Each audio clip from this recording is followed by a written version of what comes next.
My name is Ian Richardson, and I'm from Ottawa, Canada, here representing the University of Ottawa at the WTO at ELSA Moot Court Competition, and it's an incredible experience so far.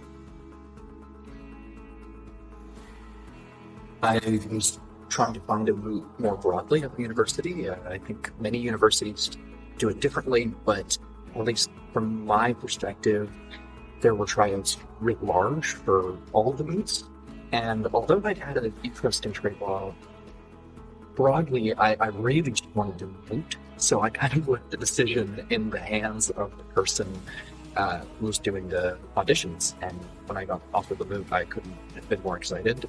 And I think one way or another, I ended up in the right place because of that.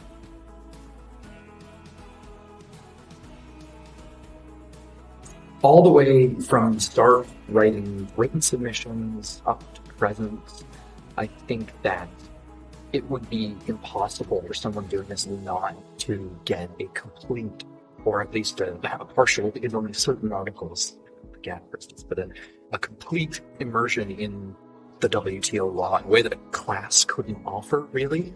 I mean, many members of our team, I think this is probably the case for most teams here, did not come into this with a specific knowledge of how the most favored nation principle works in practice, or of any number of cases. So to go from a point of maybe a broad interest, which was probably, I would imagine, a common point for a lot of students, to feeling confident in speaking about these issues in front of former appellate body members, in front of professionals in the field, and to, at that point, really not fazed by their questions is just, it's hard to quantify where else you could get that academic experience. I certainly might not remember all the specifics if I had just done a trade law class instead.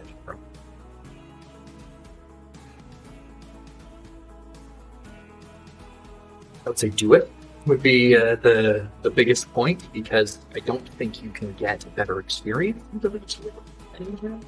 I would say come to as much of the events, as much of the competition as you possibly can, because at the end of the day, in a certain sense, the results that matter are the team building and the learning you have with your team, and also the meeting the other teams, meeting the professionals from around the world. Because no matter how you place, no matter how you do in the competition, just by being here and by being fully invested, having your mind to the matter, you can't leave here without having a good experience. It would be impossible.